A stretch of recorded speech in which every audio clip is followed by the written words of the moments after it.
Thank you, everyone, for joining us today for visualizing actionable landfill GCCS data.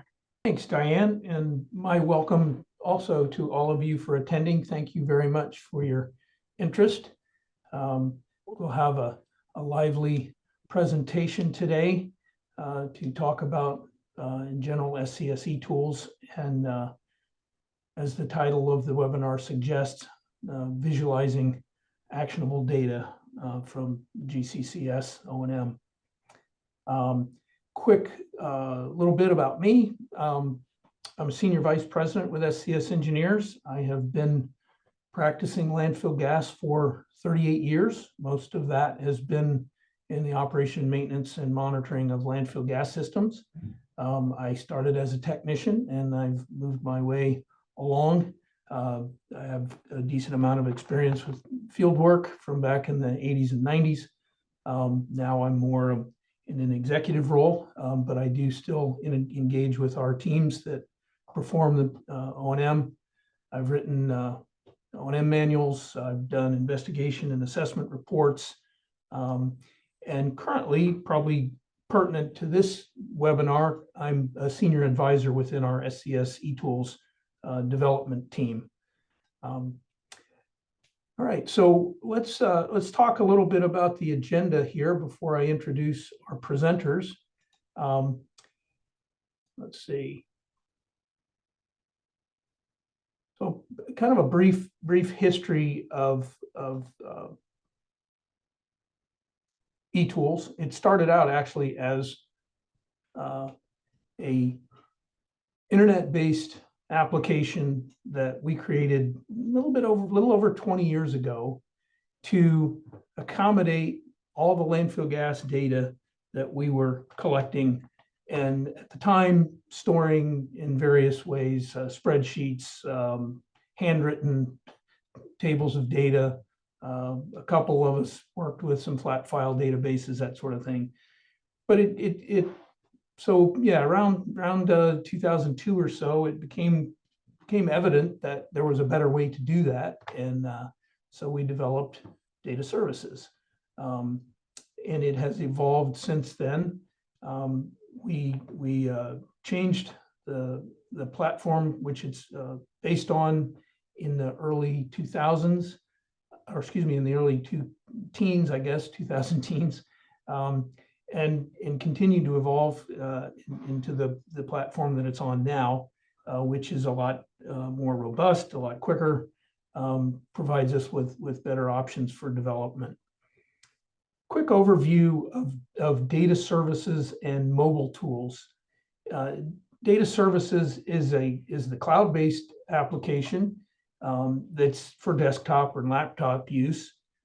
It's incorporated over time more and more visualization features, including dashboards, charts, graphs, maps. And these help our users assess, analyze, and interpret data more effectively and efficiently. Being able to visualize something rather than looking at a large table of data, some folks have the mental acuity to pull that information out and make sense of it, but for most of us, like me, more visual in terms of learning, these visualization features really help us focus on the things that we need to focus on. They promote and produce what I like to think of as data-driven action items for users. MobileTools is the mobile version of DataServices. We use it obviously on mobile devices, tablets, and smartphones. And it brings the application to the field technicians, brings it to engineers, decision makers. I like to think of it as it's helping out both in the field as well as the conference room by providing immediate access to data for these other, for a whole wide range of users and stakeholders. Both versions, DataServices as well as MobileTools, are updated pretty much continuously as we develop new features and roll them out. Usually there's a new feature or two or three, and sometimes more every couple of months that we're rolling out. So now a bit into the agenda itself. One of the newer features that we're going to look at is the liquid level diagram report, which Ken is going to demonstrate. And that report really is all about knowing what's happening with your liquids in your landfill, at least with respect to the liquids that are in gas wells or other places where we can actually measure those liquids, measure the depth of the liquids in the landfill, and then what to do about that.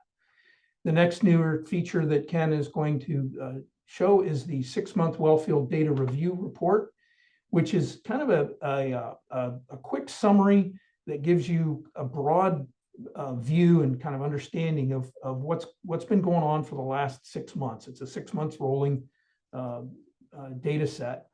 In using that, you can kind of fairly quickly gauge the actions that you've taken and the results that they're producing.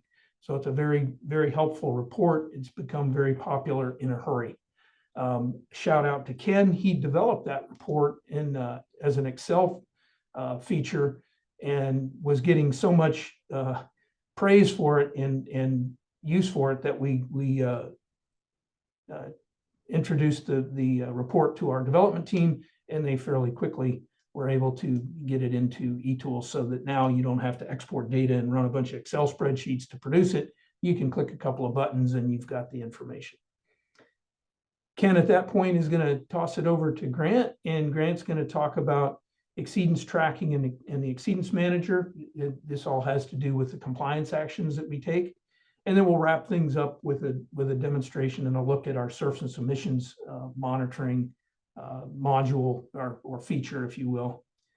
So before I toss it to Ken, I'd like to introduce him. He is a quality advisor. That's his position at SCS Field Services.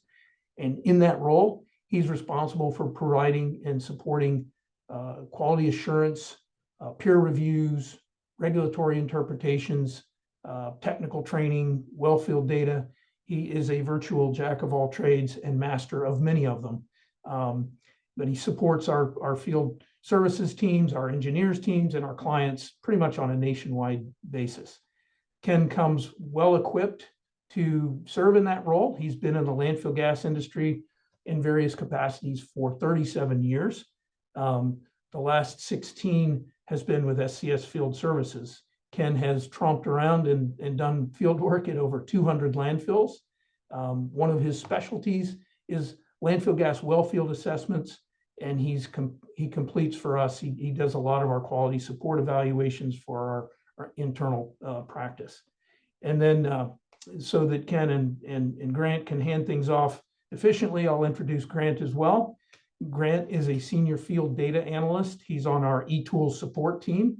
So if any of you joining us today have contacted eTools support, there's a high likelihood you've contacted Grant, and he's probably assisted you quite well. He helps us with training.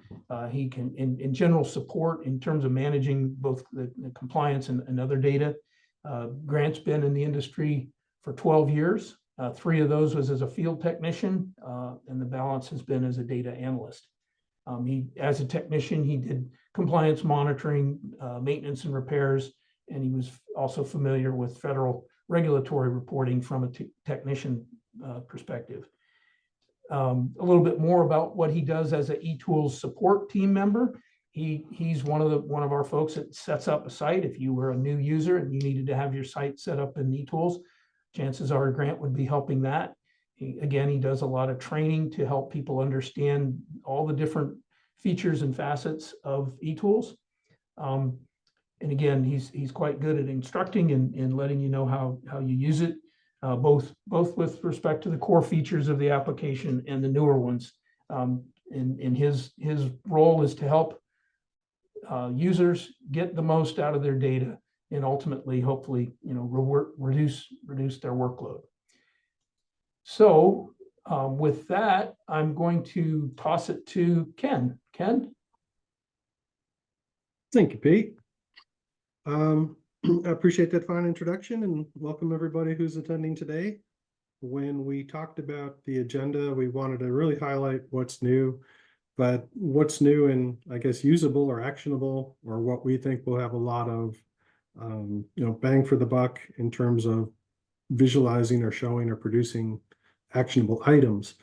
And we thought it would be worth a minute or two. Pete did a little verbal introduction in the history on data services and e-tools, but I want to just give a quick overview of some of the functionality and maybe just go into the mapping feature a little bit, because the topic today is visualization. And so maybe as an introduction to those who haven't seen it before, those who have used it, but maybe are not aware of all the little tips and tricks I might touch on today, we just thought it'd be worth to give a quick overview before we get into the two reports that I'm going to cover. So once you log in, you come to this at a glance dashboard where you will see the sites that you have permission to access. Today, we're going to be demonstrating off of this liquid level landfill, just a demo site that we've put demo data into. The controls are across the top, different segments or sections for dashboards or alternative dashboards. This is the one you land on when you log in, the site status dashboard. A section on maps, tabular data review, reports, various reports you can look at, charts, and to the right is the data upload section for the technicians, a document gallery for parking, reports, correspondence, O&M manuals, as-built, different things that the project team can park here and share. And, instead of passing things around through email, someone can just upload it from a project team and say, it's in the document gallery for our site and data services. And then you don't have to be emailing around very large file documents. They can all be stored here to help the project team find them. And then the point section over here, downloading that will get you all of the information we ever received from you to set up your site. So the well IDs, the latitudes, longitudes, the compliance rules, stuff like that.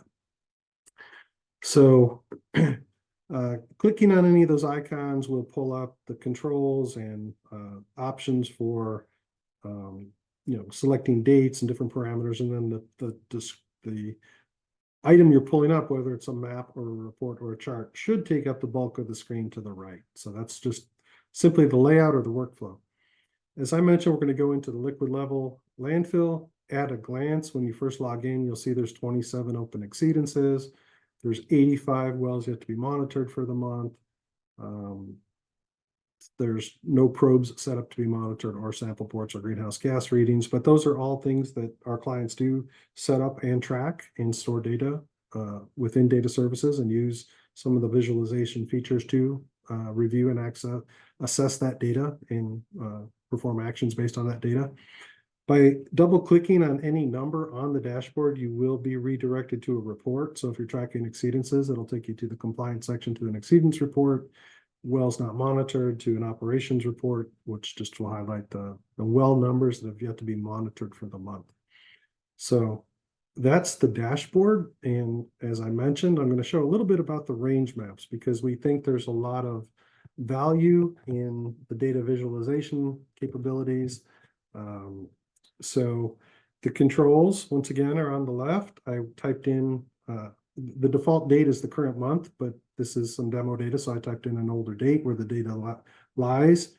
You have the ability to select different wells to look at, or all the wells is the default. But the purpose behind the range map is right in the middle here. You're able to select a preset range for any parameter that our GEM or Envision meters will read for. So you can look at gas quality parameters, vacuum distribution around the site, liquid level information, flow, differential pressure, temperatures, ratios for balanced gas to oxygen, for air leaks, ratios, methane to CO2, if you're trying to determine if you have elevated temperature landfill conditions. But for demonstration purposes, I'm just going to select methane, mid-range, and it's going to pre-populate with certain colors and certain ranges. I'll just create the map so you get a sense of what I'm even talking about here.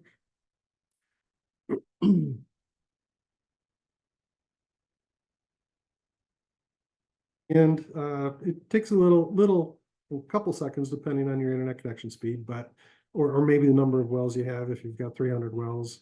But the idea behind the map is I'm able to see if this is my methane percentages based on these ranges and colors, where I have low quality methane, where I have better quality methane, where I have elevated quality methane.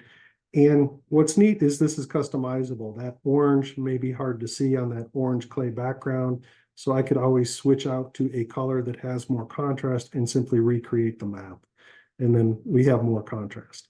Seeing that I have a ton of blue dots, maybe I want to break up that blue category a little bit. I can over type those ranges and see if I can get a little bit more distribution of that color and hit create map. So that basically made everything this magenta color. So I'm going to go another step further and add through the plus sign a different layer. So here I'll go 55 to maybe 58%, and then I'll go 58 to 65%. And I need to select a color. So I'll just come in here. I'll pick a, I don't know, I'll go with a purple and create map. So it will then redistribute and break that up. So hopefully I'll have some magenta and some purple instead of all magenta. And that is the case. I do have some magenta up here instead of all purple. So I can zoom in, zoom out, turn on the point names so I know what wells I can even have a discussion about with my project team. I could turn on the parameters that put the well in that color range based on my little color scale here. If that gets too busy, I can toggle on or off. There's also the ability to turn on any open exceedances. It would simply draw a red circle around any well that has a NSPS compliance exceedance that's currently open. And that's not the case with this site. My apologies. This pump installed will put a little P next to any well that has or currently has a pump installed in it. And once again, for my demo site, I don't have that, but we'll have to set that up for the future. So some functionality there. If you right click on the map, you can look at any point IDs that aren't mapped, that we have not received the latitudes and longitudes for. So you may be looking for a well and it's not showing up. The well has been read and it does get the little color code that we assign to it, but it's just not showing up on the map. So you would get your latitude and longitude information to our support group. They could add it to your site, and the next time you log in, you'll be able to pull up the map, and that well that was missing will show up and be available for you to look at.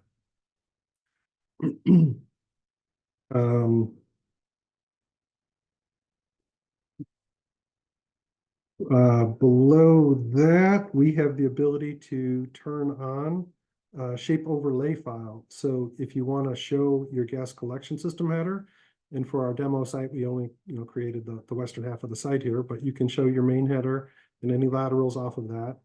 And the file format needs to be this KMZ format in order for that to show up. Below that, we have the ability to show flyover images, select an overlay image. Right now, we're beholden to Google Maps on how often they fly a satellite over a site. So if you do flyovers, whether they're fixed wing or drone, if you can get your CAD guys to convert those to GeoTIFF files or TIFF files, we can store those here, and then you can click on and pull up, and then the background will change. So the active face isn't over here anymore; it's over here. Why am I always looking at this old Google map? Well, you can show your current background or your relatively current background. Show some green grass and get credit for having grass where it might be showing clay on an older map. Stuff like that. Back up towards the top, when you're setting up what you want to display, we have a section for points. And when we first set up your site, if you work with our support guys, you can break your site up into whatever your local nomenclature is, whether that's cells or areas or phases, or the old hill or the new hill, the front 9, the back 40, whatever you guys use locally. And so then instead of looking at hundreds of wells at a time, you can break it up into bite-sized pieces. So that's initially when we set up your site. But if you want over time to develop little areas of focus, maybe there was a hot probe down here, you can grab just the IDs that are around a certain area, send a request to our support guys and say, could you please set up a group for me, call it Southwest Toe of Slope, And then it's just a quick shortcut to drill down and look at different information that may be affecting that probe. And we did something similar for a suspected subsurface incident that we created a warm zone group that just grabbed some wells around a certain suspected well. And then we're able to easier drill down through the mapping feature. This group's feature carries over to certain reports and to certain point charts. And it's just a neat little shortcut or a way to break up your site. Hey, Ken. Hey, Pete. Well, you've paused for a moment. I'm gonna toss a question out that came up in the chat. Okay. The question is from an anonymous attendee and goes like this: there is so much technology and data management that could be leveraged from the oil and gas industry that could be utilized in the wellfield arena. With all the new RNG locations being developed and coming online, will we see more information being used outside of eTools being on the market? This tool doesn't do real-time readings from wellheads as the quality changes all the time. So if you want to comment on that, I can certainly offer some comment as well. But if you want to take a minute and or I can field it. Yeah, Pete, I'll defer to you as you're probably more in the loop on what's in development than what my current status is. Sure. And it's an excellent point in the advent of automated wellheads that take the readings and record them and upload them automatically is on the move. There are a few out there. There's still a pretty significant cost. And for most sites that don't have automated wellheads, you have a technician that's moving around the site and recording the information, and then it's being uploaded at some point after they've recorded the reading. We have an application that it's called ICOM, short for communication, and the ICOM app actually takes the information from the instrument via Bluetooth to your mobile phone, and the mobile phone will then connect in with eTools and upload the data. So it's not exactly real time, but it is a little more frequent. And again, it's only happening as often as there's a reading that's taken on one of the wells. As for using more information and bringing it into eTools, with respect to RNG facilities, we have another application that SCS offers within our technology service group that's called SCS RMC and remote monitoring and control. And they have sensors and tools and things that they can affix. If you've got an output from some sort of a device, you can connect it, and you can have a dashboard that reports a whole bunch of other things that are beyond what eTools is able to record. So I think that's probably hopefully that addresses the question, comments. And Ken, I'll toss it back to you. Thank you, Pete. And I would add, we are open to innovative suggestions and ideas, and do have a programming team who do look at different concepts. And so if somebody out there has an idea to make this better, we're always willing to listen. And if it's doable, we'll implement it, because it'll help everyone, not just the individual who's asking for it. Also in the mapping feature, I was able to toggle on this little symbol here to show a full view. So if you want to see more than what's in our little preview window and want to see what's more around the site, that's an option. We also added the ability to do more in terms of panning or zooming or rotating to get different angles on your facility. So a lot more functionality than we used to have in the mapping feature has been added. So getting back over to the controls, once you create a map, you can export the data that came in that data set, and you'll end up with an output that simply looks like this, that it keeps the color coding with the IDs. And if you have a little familiarity with Excel, you can always conditionally format these numbers to kind of rank them or see which are higher than others, or you can do a data sort function, which will sort high to low or low to high, and you can kind of rank the wells too. So this is simply methane, but if you're looking for things like temperature or high balance gas or high oxygen, it would be really helpful to identify which wells those were and how they compared to the other wells in the field. If you save any map that you've created as a PDF file, you get a little assessment summary. So not only do you get the legend showing you the colors you chose and what those ranges represent, but you get some tallies to figure out how many wells are in a certain range. So anything you do in the controls in terms of picking the ranges or picking the colors or changing them, as long as you hit create map and then hit PDF, create the PDF, it'll have an updated legend with it. And at the bottom of the screen, it'll explain what this map is. It's a 6-month parameter map. I'm sorry, it's for the month of March 2020 methane analysis. And so if I was on a project team, I would create this map every month.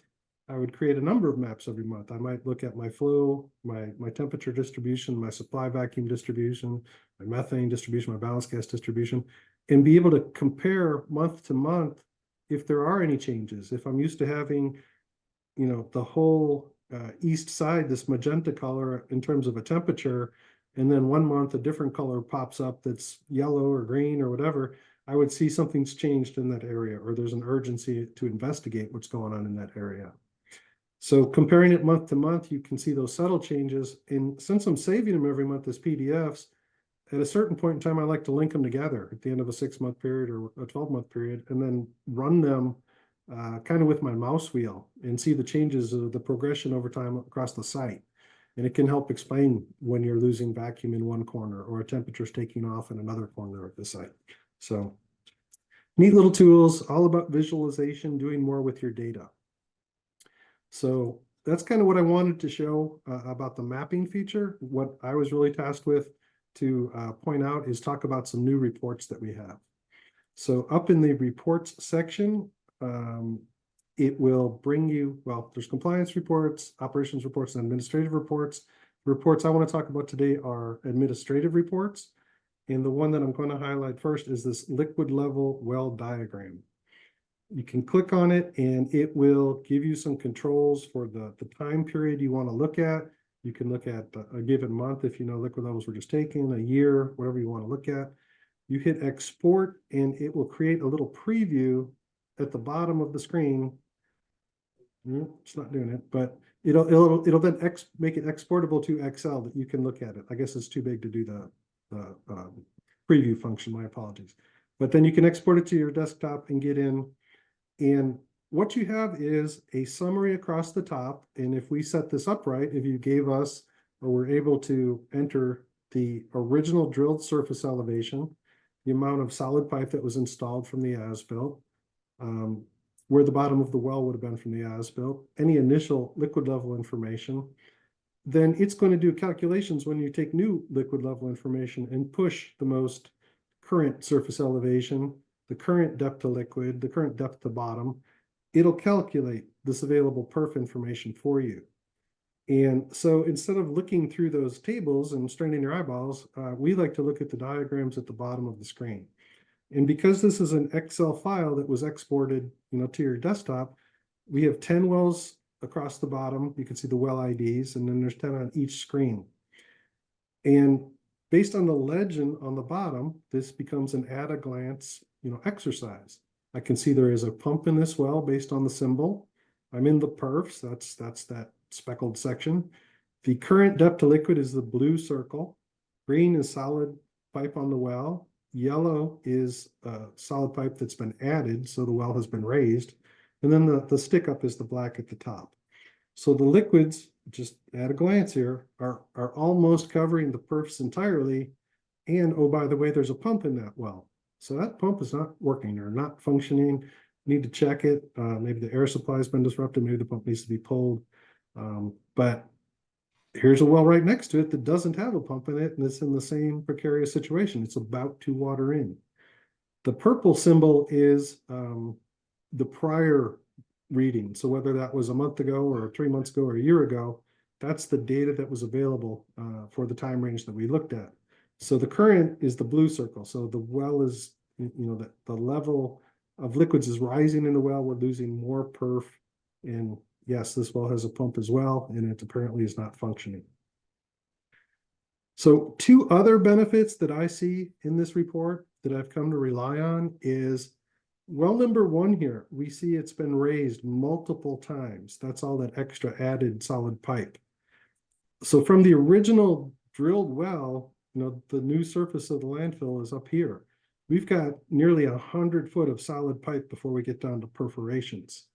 So if you're, reviewing your well field and you've got SEM hits nearby this well because near surface gas isn't being collected, that could be the reason. You've got really deep perfs. So that's just a troubleshooting benefit to keeping your information in a file like this, that you could look at the profiles. Keep an eye on where your perfs actually are. If this well is ever scheduled to be re-drilled, or if you do have surface emissions hits, you're going to definitely want to, run some perf a little bit higher on that well location.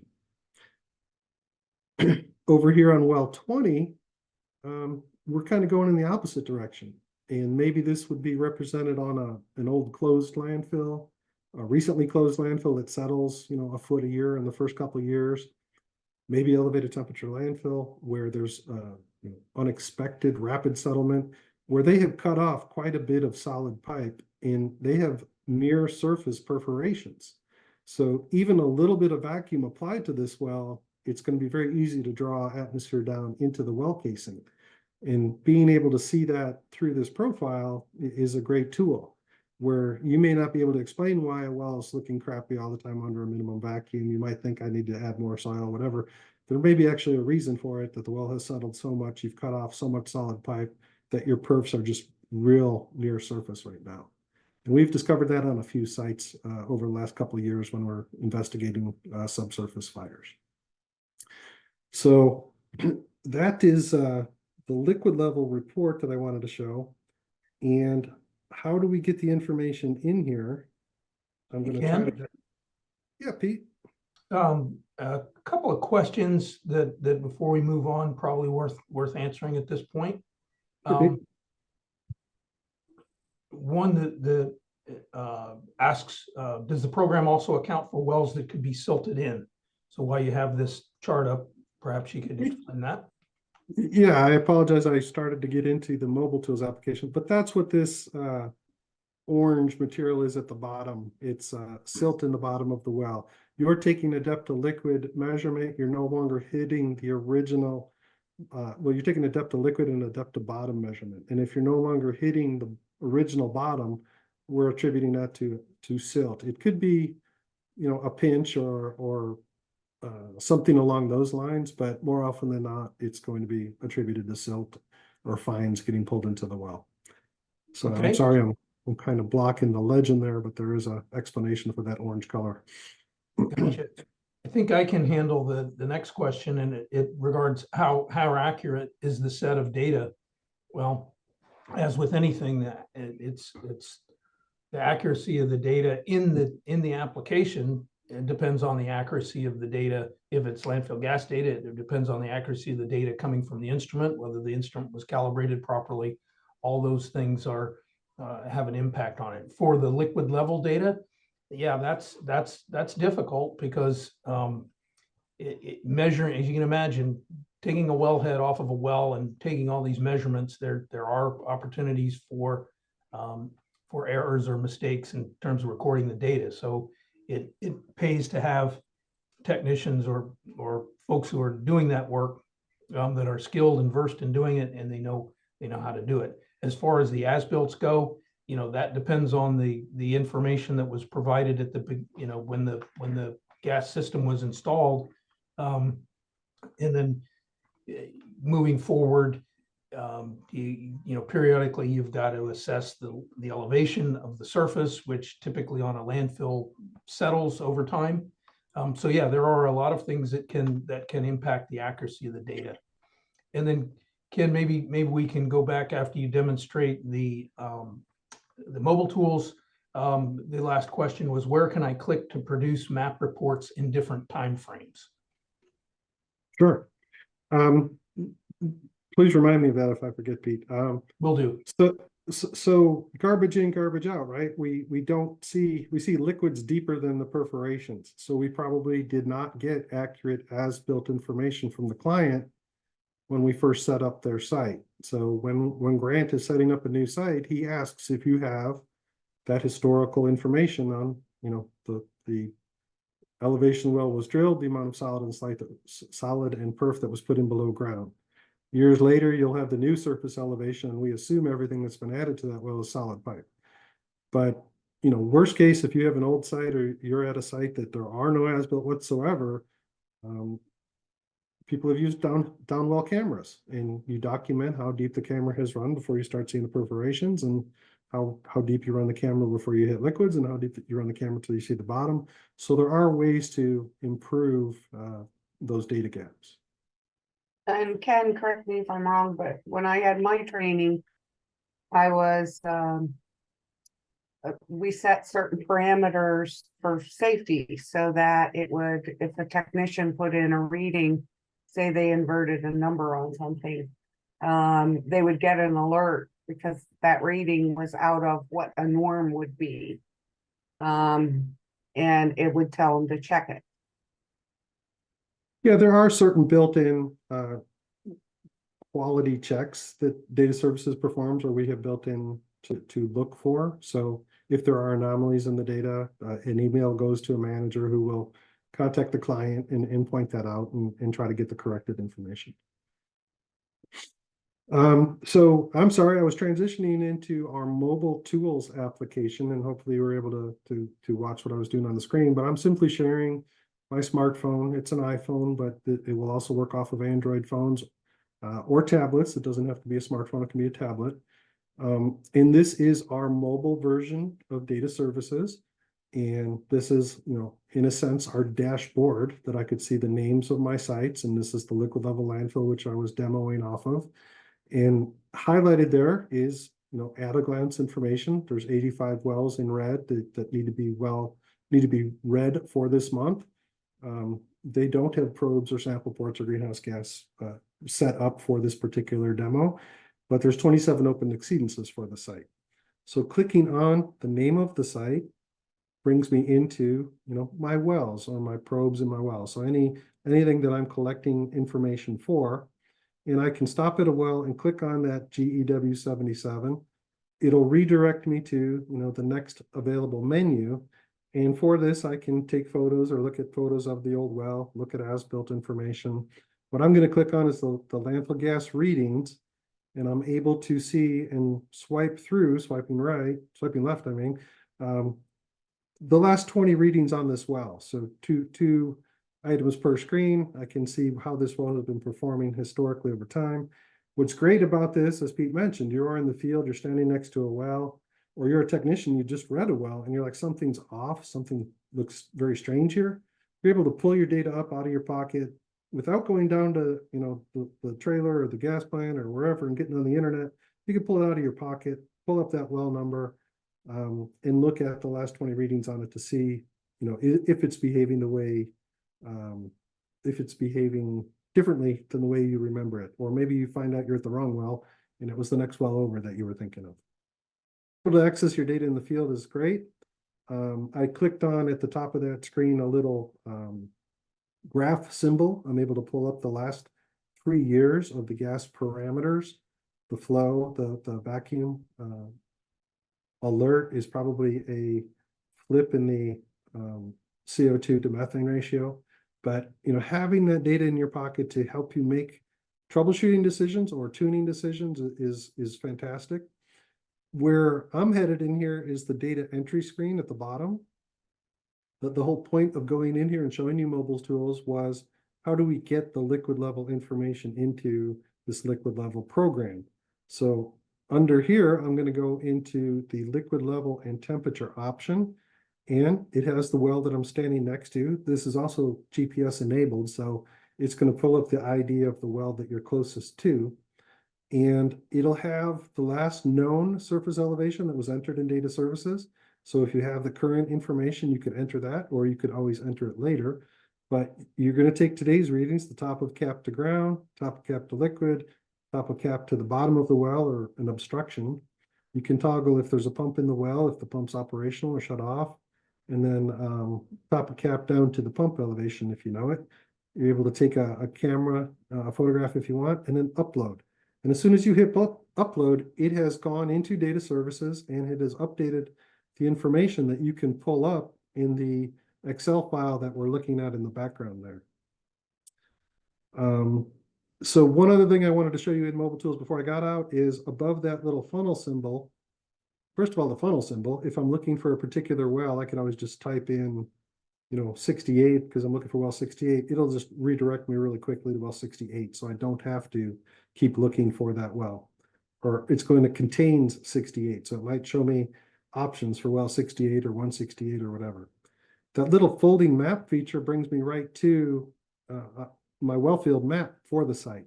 And underneath that funnel feature is a layer symbol. And in the layers, I can choose in the middle there, monitoring, exceedance, alert, or maintenance. So monitoring, using that color coding, here are wells that have yet to be monitored for the month. Going back to that layered symbol, here are wells that have exceedances on them in red. You could also turn on the point IDs there. By selecting point IDs, it becomes very crowded, but you can pinch in, zoom in, or as I pointed out before, if I want to type in an ID, it can help me find that well quicker. I'm looking for well 68. Well, here's well 68. I can click on it and be redirected to the data on that well. So MobileTools is the companion, I guess, to DataServices, and it's what we use to help push data into at least this report. And if you're taking any carbon monoxide readings on the site or H2S readings, stain tube type of readings, and you're going to push it through MobileTools, this is how it would get updated into the hard database here. To answer that map question before I show the second report is how do you do different months? Up here, I would simply type, okay, this was, March, and I created the map. I could then create April's date, create the map. So it's just simply using these controls up here. As I mentioned, when you first log in, you're at the default current month, but we do have shortcuts over here on the side to go look at last month or the quarter or the last 180 days, the last year, or you can select exact dates. And as long as you hit apply, then those dates will populate up there and do exactly what you were asking for. So the last report I want to get in before I hand over to Grant is back over an operations report. It's the 6-month wellfield data review. The default is the last full month. So, February is the last full month. If the wellfield has been read for the current month, March, I can select the current month. It'll change the date. I create the report. It does give me a little preview at the bottom. But before I create the report, I want to look at these options to customize the report. What has been selected here, different ranges that are going to have different colors assigned. We're considering this the default setup, and it's probably representative of most of the sites east of the Rockies that get adequate rainfall, that have good clay cover, that have good organic material in the landfill. Open sites or sites that have recently closed. Where you might start playing with some of these parameters, changing gas quality, either the methane, dropping it, or balanced gas, increasing it, would be if you had local knowledge that, I have really poor sandy cover, I can't maintain 8% balanced gas, I need to increase that a little bit. Or, none of my wells are anywhere near 145, maybe I want the color to flag a little bit lower, 120 or something like that. You can customize this however you want, and then create the report, export the report to your desktop. And I'm going to jump over to the exported report. What you end up getting, this is an Excel, so you can do different things with it. But at the very top is a summary of different parameters, what the averages are for those parameters for the last 6 months. So it's your gas quality. Below that is a 6-month trend where the bottom one is the current month. So you can see a progression. Is my technician or the firm I've hired to take care of my wellfield, are they increasing or improving my methane? Are they improving, dropping my oxygen? Is balance gas getting better? Do we have stable flow, stable vacuum everywhere? It's a quick, trend review overview for the site. At the bottom, it's more of a, current month. What's the assessment based on these parameters and what these parameters represent? How am I doing? So it gives you a tally, the number of wells that fit in that category, but also a percentage for the site. And this well field obviously has about 100 wells because those are matching up pretty well. But we're looking at high methane, chances that are that, they could be contributing to odor. We're not pulling hard enough on them. It's flagging them for a reason. Maybe they're watered in, but it just draws your attention to there's this many wells in that category, at least during the time we ran it for this particular site. Maybe we make improvements and drive those numbers down. Wells with elevated balance gas, they could be integrity issues, they could be overpull. We have to see if they have flow or not. But at a glance, we've got some problems there. Oxygen greater than 1, there's probably air leak integrity issues with the wellheads or the bentonite seals. So just different things to draw your attention to help you assess and troubleshoot the well field. The next tab over is the ability to look at 6 months worth of data. And the last one over is the ability to look at the trend charts. You don't have to go back into data services and look at the charting option. You have it now on your desktop in this Excel file. So you can toggle back and forth between the readings tab at the bottom and the charts and look at what the trends have been over time if you want to look at, on a chart itself. Otherwise, you're looking at it in a tabular version here. And the idea is the technician can go through here and use it to assess, should I be pulling harder on this well? It looks really good. Methane's high. I have adequate vacuum to it. I'm barely pulling on it and I'm barely getting any flow. This might be a candidate to pull harder. Next well down, well, I've got really elevated balance gas and it's really diluting my methane. This might be a candidate to reduce how hard I'm pulling. Well, I'm barely pulling based on this 0.8 inches of water column. So maybe I need to talk to operations about adding cover, or maybe I need to go walk around and see if there's any erosion issues. But instead of just, in the underline is the most recent reading. So if I have done today's readings and I pull up the 6-month report, it's going to help me decide, just because a well looks good today, maybe it's looked good for the first time in a long time. Or maybe if I pull this up, it's going to help me realize that there's other issues, or maybe there's an air leak on the well. So it's an at-a-glance way to look at the well field to help you make your decisions in terms of tuning or adjusting the wells. Will also help a group, the engineers or the mid-level management make decisions. Do we want to abandon certain wells? Do we want to give up on certain wells? Do we want to create a punch list of wells that need pumps in them, et cetera? We've added the ability to filter the data at the top, which is really neat. And there's 2 little exercises that I would recommend.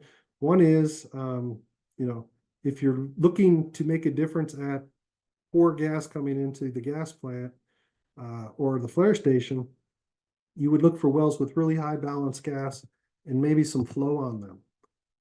So then you're able to create a punch list of wells that are actually contributing based on the flow some pretty crappy gas to the gas plant.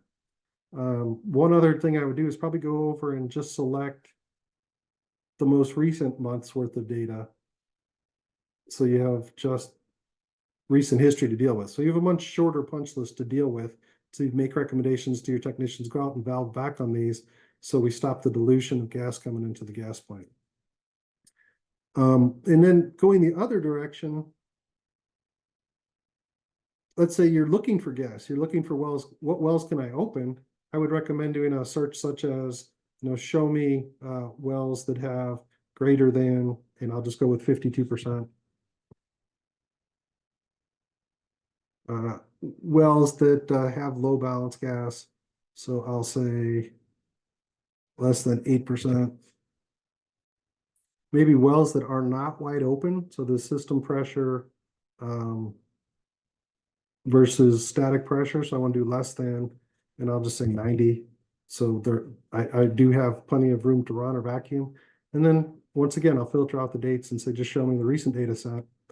And I have a nice little punch list of wells that I probably can be getting more gas out of. Here's an air leak. That's that orange item. So go fix those air leaks. And then here's a list of wells we may be able to get more gas out of. So I recommend you get in and play with it for your particular site. And I know we're running long here, so I'm going to quickly turn it over to my colleague Grant, who's going to show us about NSPS exceedance management. Awesome. Thank you, Ken. And thanks everyone for attending today as well. So running a little low on time, we'll go ahead and cover this thoroughly but briefly here. So in eTools here, if you navigate up to the Exceedance Manager map, you'll be able to take and screen any of those compliance issues that may be on site in a nice graphical fashion with this map. So once you navigate to the Exceedance Manager map, you'll have this exceedance list on the left-hand side where you'll select your rule category. That rule category will be labeled as compliance for any federal regulatory rules such as NSPS, OOO, WWW, XXX, NESHAP Quad A. Whatever we have assigned to your site will be categorized under this compliance rule category. Once you select that, you'll be able to look at a list of all of the currently open exceedances on the site, and the map itself will also filter down to only those that are open. And then from there, if you have any ongoing exceedances or compliance issues you need to address, you can select one of those IDs. It'll let you know in the corrective action section here which rule is actually applied to that specific ID, when that was assigned. And then you also will have due dates here that are shown from the initial exceedance. So you've got your 5-day, 15, and 120 day. We also have the option to set it up for 60 day. You've got the root cause analysis date that can be displayed here, as well as these corrective action analysis due date. But in this section, this allows you to take and document any remedial actions that you're doing for your specific well. So once you're in the corrective action section, you can go down to edit, where you can see the exceedant readings. And if you select one of these readings, you can either enter a corrective action comment, such as added topsoil, increased system vacuum, increased field vacuum, did remedial tuning. You can enter your corrective action comment here. And then from there, you can save it, and that will display on the exceedance report, or you can also choose to close an exceedance once you've considered it back into compliance. eTools will manually make this a process for if you have an exceedance that's open for 15 days or more. That way you can go ahead and document that that has been fully remediated. Otherwise, if an incompliant reading is taken and then a compliant reading is taken within 15 days, eTools will automatically close it out for you. But in these instances, this allows you to manually manage and track the exceedances as well. When you do work in this section, the Exceedance Manager map, all of the corrective action comments will actually be displayed here on the Exceedance Detail Report, which really quickly you can access from the compliance reports here in eTools. And then on the left-hand side, the Exceedance Detail Report is how you would generate this report. But essentially, this will give you a little more information once you've used the Exceedance Manager map. So you'll have your corrective action comments here listed that have been entered within the Exceedance Manager itself. You'll have your exceedant values, total number of days open, days between readings, and then also your due dates. But this all ties directly back into the map itself for you to use. With that, you also have the ability to save this as a PDF, just like with the range maps. And then, of course, there's a refresh function here as well. While I'm in this section, it's also worth noting that if you have surface emissions monitoring readings and we have the site set up for that, you also can toggle from landfill gas here over to surface emissions monitoring. And just like the landfill gas, this allows you to select any open exceedances for the surface emissions monitoring readings. So once you have your list of open exceedances here, you can select one. This will display exactly where that surface emissions monitoring hit is, what its current requirements are. And then the surface emissions section of the Exceedance Manager does also allow you to label each individual exceedance. So in this instance, we have a hit near the lower bench road. And then you can mark that as a surface penetration if you'd like. From there, once you have the initial exceedance labeled and marked, then you can actually go ahead and follow up by selecting this next tab here for the 10-day rechecks. So what this allows you to do is take and lump together any readings within a 50-foot radius of that ID and consider them as follow-up readings for that initial exceedance. So you can go ahead and mark these as fully remediated if appropriate, or you can add more corrective action comments to the 10-day recheck if necessary. From there as well, we'll transition over here quickly to the range maps, showing off the surface emissions monitoring readings themselves. So once you're in the range maps, you'll select your date range that you're going to be working with. I'll select last 365 days from the preset. And then under point types, if you uncheck all point types, you can then also select to show the grids, which is the data collection point type we use for surface emissions readings. You'll select your grid reading method. By default, it's instantaneous. And then under the preset ranges, you can scroll down here to FID or flame ionization detection. We'll select a high range for this. This pre-populates this section with lower and upper bounds, much like Ken was showing before. You can toggle your analysis method from maximum to average, minimum, or most recent, as well as toggle the operators. I always like to add an extra section here with this plus icon for between 500 and 100,000 ppm, just so that way I can see everything and customize that with red. From there, I toggle on point names and then select create map. From there, eTools is going to go ahead and pull all of the surface emissions readings for each individual point.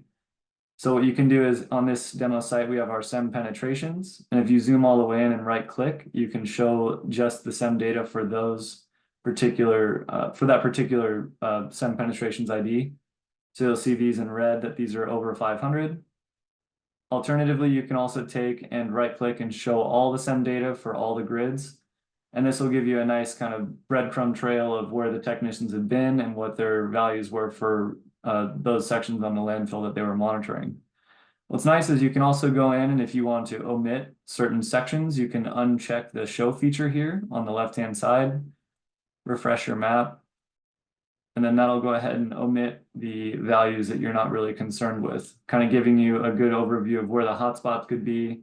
On perhaps, like Ken said, you might want to increase the vacuum to the field, provide more top cover. But in any case, this gives you a good visual tool to make these deductions and move forward with corrective actions. Ultimately, if I'm keeping it short and sweet, that's essentially it. There is one more thing I'd like to mention as well for the SEM surface emissions monitoring readings. There's the client data report that you can pull up if you're looking for a table of the data. So this can be accessed under the operations report. If you scroll down on the left-hand side, this is the surface emissions client data report. You'll select your date range, generate the report. And then within that report, you'll get the raw FID or PID concentrations, as well as the mapping locations and the record date and time for the date range that you selected. With that, I'll hand it back to you, Pete, and if there's anything else that we need to cover, I'm here for any questions.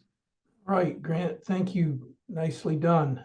And feel free to, I think the presenters, we can hang out a little bit here. We don't have to scramble and leave. So we do have I'm in the process of answering some questions written, and but here's one, I think, Grant, that's right up your alley. Any plans to add a grid feature for those that are in California and have to comply with the integrated SEM requirements? So I know that it is designed to do that. If you want to do a quick assessment of that, maybe show the screen again.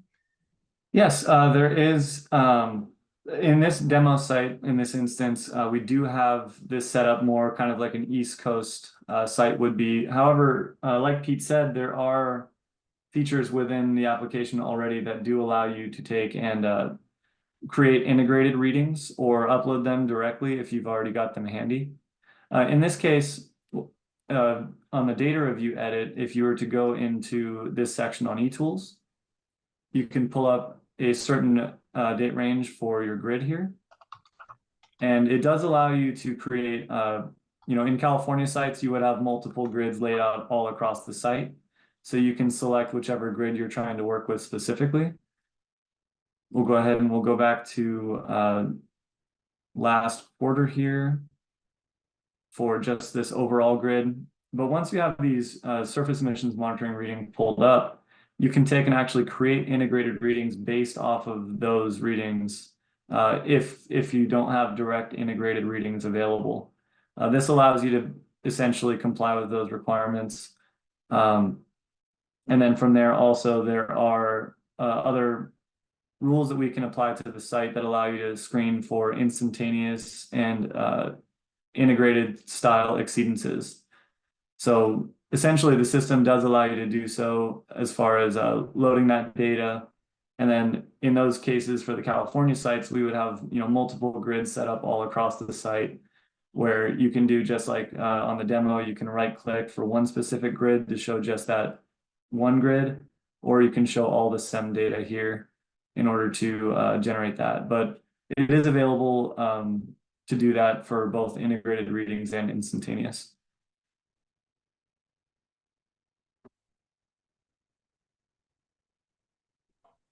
Thank you, Grant. I assume that answered the question. Will it create reports to, if you have a reporting requirement for something like that? Yes, so the surface emissions client data report will give you that raw data if you need. Alternatively, the data review edit can be customized a little bit here, but ultimately it'll give you the ability to look at a table of the data as well. Particularly if you need to search for any incompliant readings or anything like that. There is the exceedance detail report specifically for surface emissions monitoring that you can use.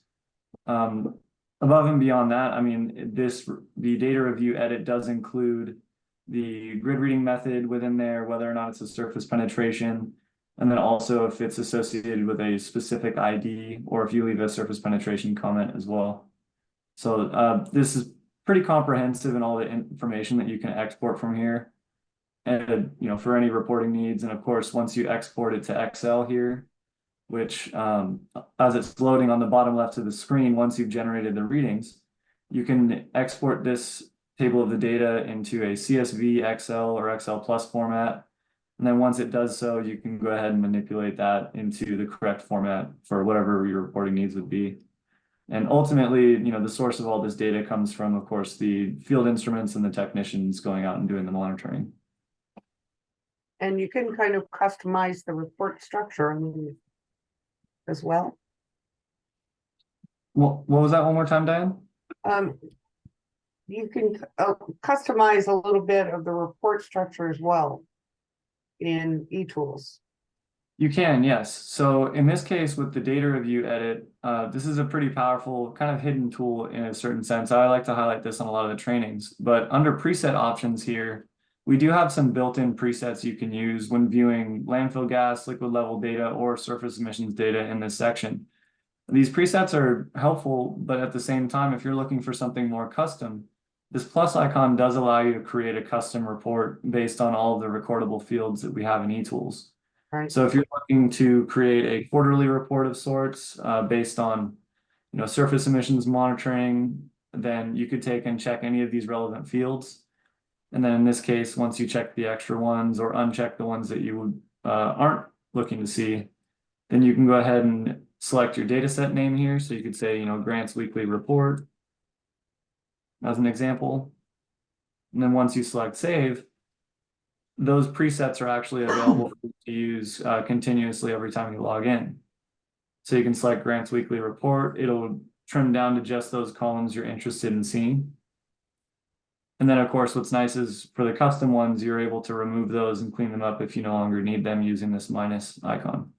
So hopefully that helps with any sort of, you know, compliance or regulatory reporting that you're trying to do for you know, landfill gas, surface emissions monitoring, or liquid level readings. If you need something more custom, the data review edit's the best place to go. Right. Thank you.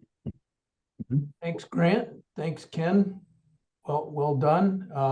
I don't believe we have any more questions in the Q&A. I appreciate everyone who was able to stick around. And Diane, I'll toss it back to you for any closing comments. Thank you all again for joining us. Hopefully this was helpful and informative. And then, you know, if you need to access it again, you'll get that information and be able to go to YouTube and watch it, or you can always contact Ken or Grant or me, although I will probably pass you off to someone like Ken or Grant if you'd like to learn more about it. Thank you. Diane? Yeah, just if you, oftentimes after I watch a webinar like this or attend a class, I, go home and I'm chewing on things and I think it's something I want to ask. So you can always ask, just come to our eTools page on our website. You'll find it under services. And you can get in touch with Grant or Ken right here. Just click at the button and we'll start answering questions. Thank you for joining us, everyone. We hope you found this helpful. And we will see you for our upcoming webinars, which I can tell you a few of the topics. We're going to be covering RNG plants and feasibility of RNG. We'll be doing some very interesting coverage of solid waste mandates that are coming from the states and working with some of our clients who are meeting those mandates. And then we'll also be talking about a lot of other things as it relates to, I know black goo is very popular, and anything we can do to create efficiencies for landfills and solid waste facilities. Thank you for joining us. Hopefully we'll see you next time. Thank you, gentlemen. Thank you all. Thanks. Thank you. Take care, everyone.